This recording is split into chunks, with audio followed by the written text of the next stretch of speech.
All right. It's good to see you guys again. Morning. It's been a couple long nights. So, my title is I Witnessed a Miracle. So, if we're talking about miracles, I guess we should define what a miracle really is. A surprising and welcome event that is not explicable by nature or natural or scientific laws is therefore considered to be the work of a divine agency.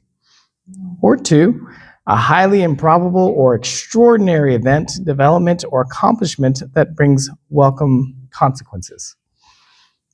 And three, an amazing product or achievement or an outstanding example of something. Quite a variety of different things when you define a miracle. Think about it. So for a miracle to happen, certain situations have to occur for a miracle to happen. Well, the one that I'm witnessed in the situation that happened to me started on September 1st, basically 2025, when my sister called me about my dad. And I was in the middle of getting a rental car because the dealership didn't have the part for the car that the thing I was trying to get fixed. So I was last minute trying to get a rental. So they were holding it overnight.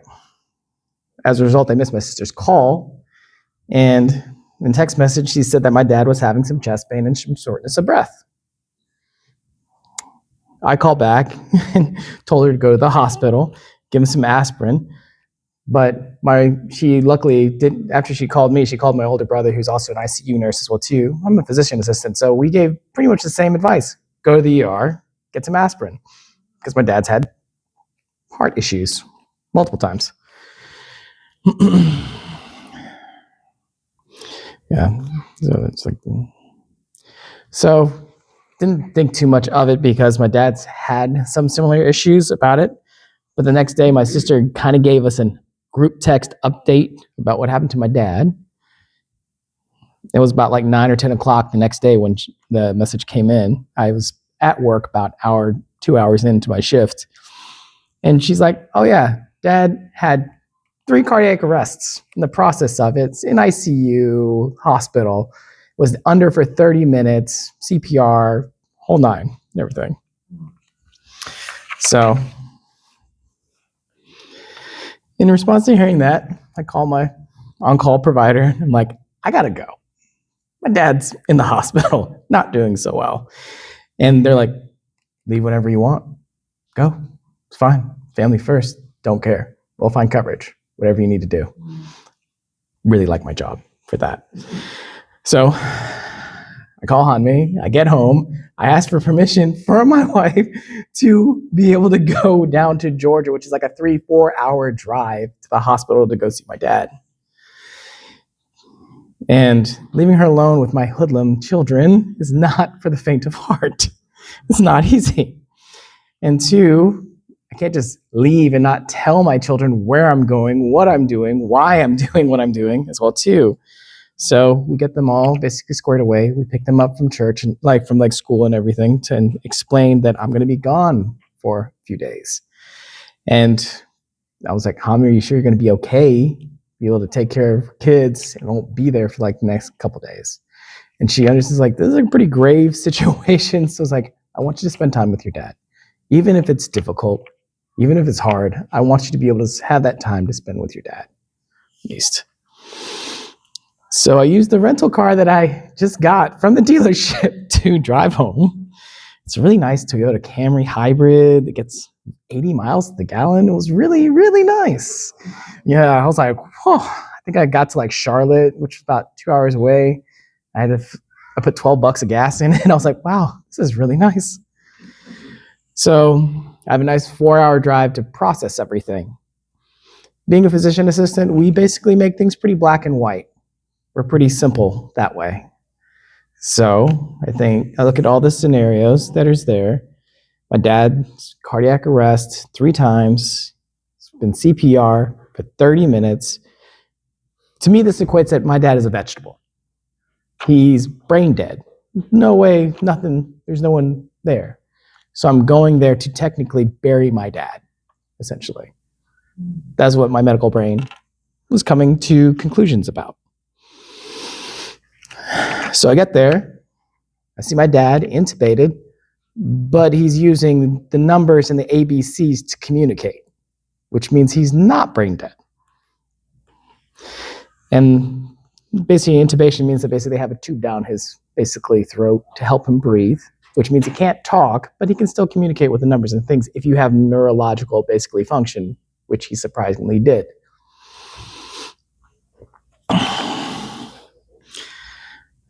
So my wife, being the planner that she is, we packed everything into one basically huge backpack that had my CPAP, change of clothes, to stay for an overnight kind of stay. And she told me I probably should stay the night just because, see how my dad's doing. So I holy salt the area. It's my thing to do because most of my brothers and sisters don't necessarily believe in all those things. And my mom was out of commission at the same time.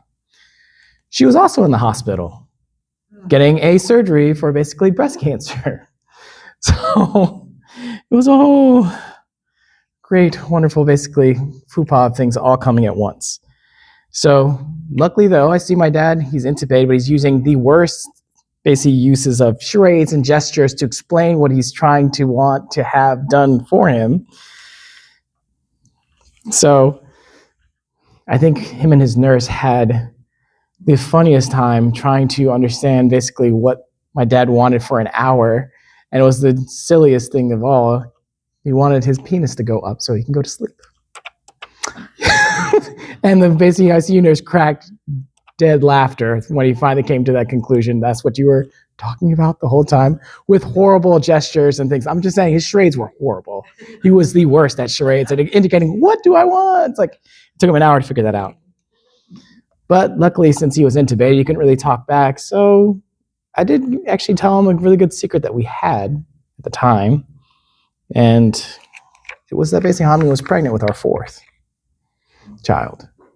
So not only is Hanmi taking care of our three kids, she's also pregnant with our fourth. She's trying to basically hold everything down so I can spend time with my dad.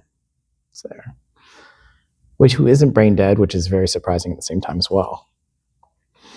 So the look that I got to see when he was intubated was the look of shock, surprise, and a pretty big smile of happiness to know that basically there was a fourth child from my family coming in, although my younger sister is also pregnant with her first child, so didn't want to upset her basically big first showing or anything else.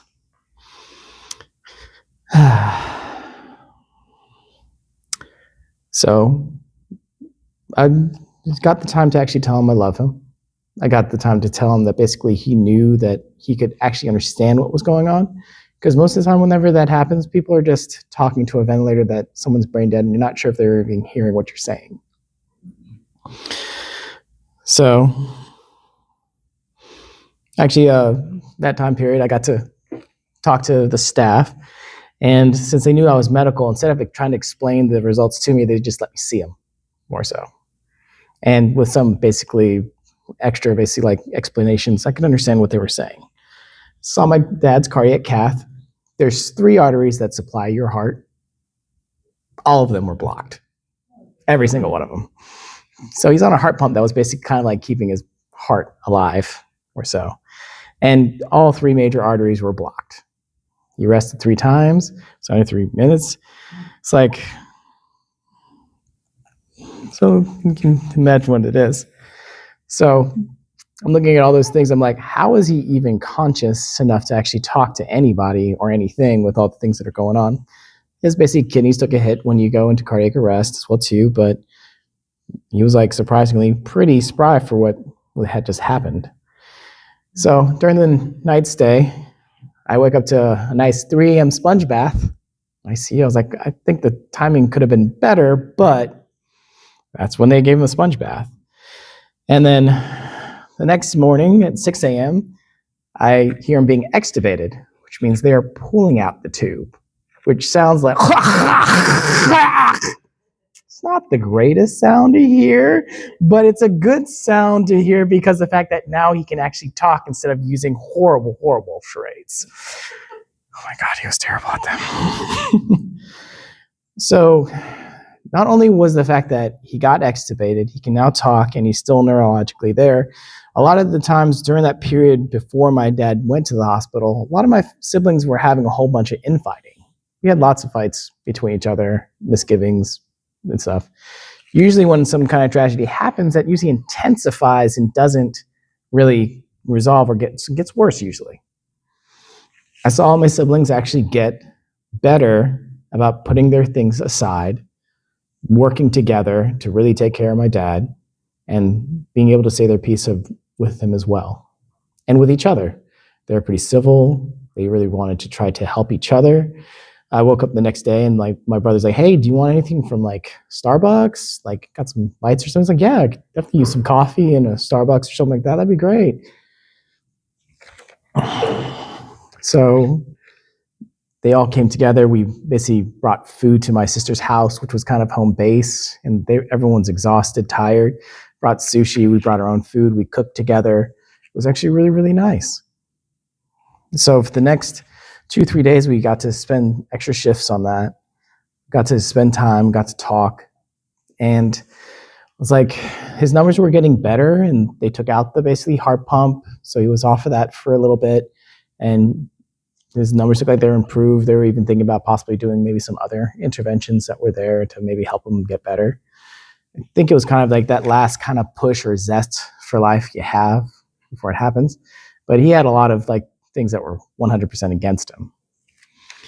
So I can't stay there the whole entire time. So about 3 days later, I have to head home and relieve Hanmi basically from my children, and also the fact that she's still pregnant at the time as well too. So Tuesday, I get 3 calls in a row from my brother. It's like, usually that's never a good sign when your dad's in the hospital and they're trying to get a hold of you. 3 basically calls in. And he did pass. The 4th one did get him in the process of it all. No person lives forever, as we all are. But still, the miracles and the blessings still kept coming. I reached out to quite a few of my really good friends that had lost their dads actually pretty young in their age. Mason Huang was one. I was on Dragon Tour with him. Another one was Carson Rigney, who was a really good friend of mine that basically I made in Virginia, whose dad passed away relatively pretty young. We had great conversations, wonderful conversations about how we felt about our dads passing away, heart-to-heart shares. I was like, "Carson, isn't it late? You got to go to work at 4 a.m. in the morning." And his direct quote was like, "I don't care about what time I have to go to work. This is more important than all of that." Same thing for Mason. He basically stayed up till 12 a.m. in the morning with me, talking about things. He fell asleep at one point, putting his kids to bed, but he still came back because he cared enough to do it. A lot of their basic regrets they had when their dad passed away was their dads passed away when they were younger, a lot younger, 20s, 25, 18-ish. And they really regret the fact that their dads didn't get to see them grow up into the people that they became. My dad was older. He was 79. And he's seen that I'd gotten that. He saw my family. He saw that I built those things. So he got to witness those things a lot. So I realized I was greatly blessed for that reason, that he did get to witness those things. And one of the biggest points I got from Mason Wong was that their memories live inside of you. Their memories, the things that they did, how they cared about you, live inside of our hearts altogether for eternity. Hopefully we get to pass that on to our own children as we go along with it. And then I saw all my brothers and sisters working together to really make the Sungwa happen with each other. My mom was trying to explain that situation or the ceremony to someone that doesn't really believe so much in the church. So for them, it was a kind of a thing of contention, but because they love my mom, they love my dad, and it was in my dad's will to have it done that way, they respected his wishes to do it the way that a Sungwa was supposed to be done. It was stressful for them. I couldn't really be in any of the planning because I still had my 3 kids still working and stuff like that too. And I still got 3 days of bereavement, so I could kind of cover the days that I had missed, and even the funeral that I had. I was supposed to work that day. I was like, yeah, I'm not going to be working that day. It's so I was able to get all that really, really covered. And the thing was, Hami still needed help because we were trying to basically also participate inside the Songhua and with basically key points that were there. And we asked two really great brothers to come help. Mitsuyoshi Orikasa from the DC area, great brother. And then also Shun Hasebe also came in to help from the wonderful family church, or Ocean Family Church in New Bern. They came down from like DC and New Bern. They drove things like long periods of time to be able to help give, like basically take care of our kids, which is no easy feat, as we all know, and let us be able to spend time at the Songhua to like basically participate with it. Saw my brothers and sisters there as well, again too. Gave my big brother a massively big hug, and you could just feel the emotions like flowing everywhere. And it brought him to tears. It brought me to tears just to feel how much basically he really truly loved my dad a lot. I love my dad too, and so do all my brothers and sisters. But I can really feel like that emotion from my older brother Josh that he really, really cared about. He's a person that feels things deeply. He's all in whenever basically invested into things and what he does. Same thing for when he cares for people as well too.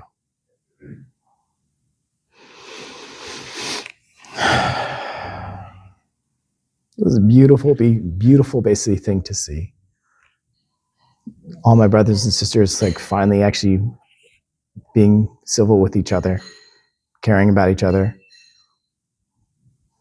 The basically things that we were fighting about didn't seem to matter too much.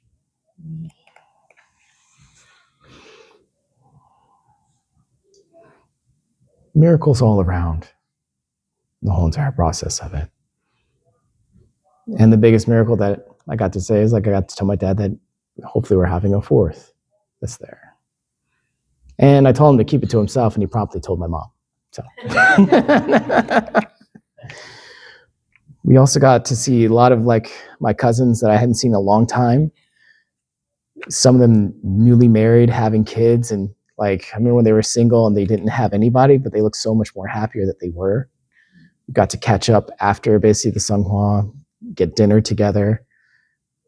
It was beautiful basically, because the thing is like one of my cousins is also paramedic. So when I told him about the whole situation about my dad and everything else and him coming back and him being neurologically there, he was surprisingly surprised, because we all know that when that happens, it doesn't usually yield good results with it. We all pass away, but hopefully we know that we left more love than when we're here with this place, that we're here. My dad always looked kind of for truth.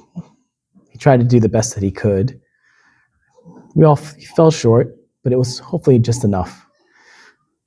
I love you, Clara. Can you please go back over there?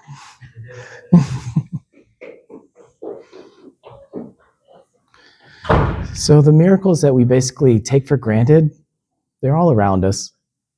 They're always with us. They're there in every little corner that you basically aren't looking at, but they're there.